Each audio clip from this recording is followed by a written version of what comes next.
अनुपमा बोल रही है आध्या की भाषा। नमस्कार दोस्तों, स्वागत है आपका आपके अपने चैनल हंग्री स्पिरिट्स में। हंग्री स्पिरिट्स देख रहे सारे दर्शकों का मैं अंजू शर्मा दिल से स्वागत करती हूँ। अनुपमा के आज शब्द काफी हद तक आध्या से मिलते हुए थे। जिस तरह आध्या दोहाई दे रही है, उसी तरह अनुपमा ने अपने तरीके से आध्या की ही बातें कहती। चलिए चर्चा करते हैं। पहले वही निवेदन, जिन्होंने अभी तक चैनल को सब्सक्राइब नहीं किया है कृपया कर लीजिए। साथ में दोस्तों बेल आइकन दबाइएगा ताकि आपको हमारे वीडियोस के नोटिफिकेशन मिलते रहें। एक बात जो अनुपमा के दिल पे बैठ गई है वो यही बात है उसके पास्ट को लेके, कि उसने अपनी आध्या, अपनी छोटी और अपने अनुज को कितना दुख दिया है। मैं तो बार बार ये बात सोच के हैरान होती हूं, जो बात श्रुति कह रही थी। मुझे लगता था कि शायद कुछ और ही स्टोरी श्रुति को पता है, मगर आज अनुपमा के मुंह से भी ये बात सुन के दुख हुआ दोस्तों, कि मैंने इन सबको, इन दोनों को खास करके बहुत ही बुरा कल दिया है। यानी कि जो पेनफुल पास्ट की बात बार बार श्रुति कहती है, वो पेनफुल पास्ट की बात तो आज अनुपमा भी कर रही थी। अनुपमा का ये कहना कि मैं अपने अनुज और अपनी छोटी की जिंदगी में खुशियां देखना चाहती हूँ, बिल्कुल सही है। इसलिए मैं उनसे दूर चली गई, क्योंकि मैंने उनको बहुत ही दुख दिया है। जो भी हमारा कल निकला है उसमें मैंने उन दोनों को दुख ही दुख दिया है। यही तो छोटी कहती है कि हमें सिर्फ आपसे दुख ही दुख मिला है। फिर अनुपमा कहती है कि मैं क्यों आ गई इनकी जिंदगी में वापस। यही बात तो छोटी कहती है कि आप क्यों आ गई हमारी जिंदगी में वापस। तो ये दोनों एक ही तरह सोच रही हैं, मगर अपने अपने लेवल पे। छोटी गुस्से में सोच रही है, अनुपमा दर्द में सोच रही है। दर्द छोटी को भी होगा, मगर शायद बच्चा है या जिस तरह से भी सोच पाती है उसमें अपनी चीजों को लेके आती है सामने।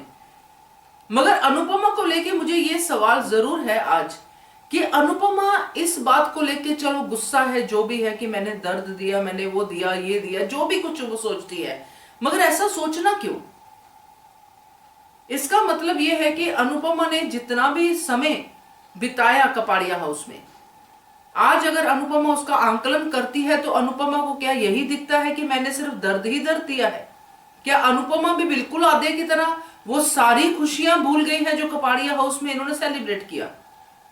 सारे फंक्शन, जैसे हम देखते हैं कैसे तीनों, अनुज, छोटी और अनुपमा पास्ट में कैसे वो हट में बैठे हैं, कैसे वो बहुत बढ़िया बढ़िया प्लानिंग कर रहे हैं, कैसे अनुपमा छोटी के साथ उसकी पिकनिक में जाती है, यानी कि जो भी उनका था, कैसे वो सेलिब्रेशंस करते हैं, कैसे वो भंगड़ा करती है, कैसे सब कुछ था।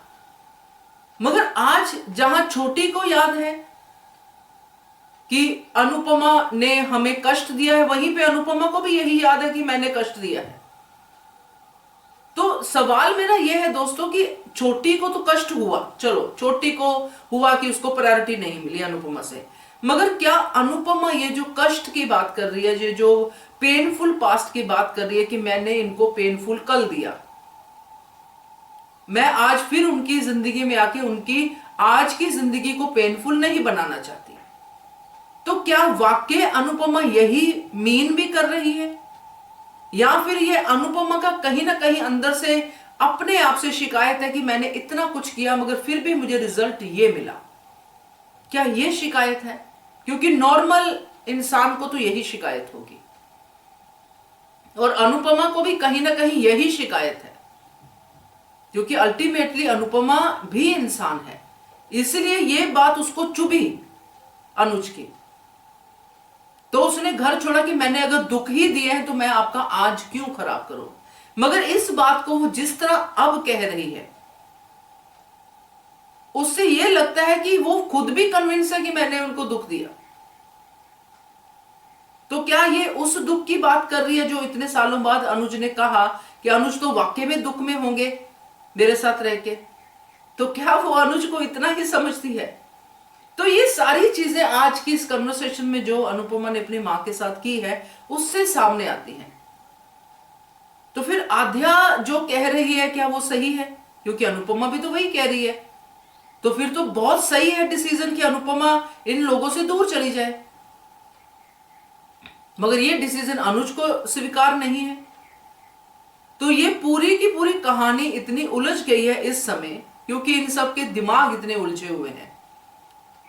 तो ये अनुपमा का दिमाग आज जो उसने अपनी माँ के साथ, क्योंकि एक्चुअली माँ की आत्मा का आना इज लाइक एक अनुपमा का अपने आप से बात करना,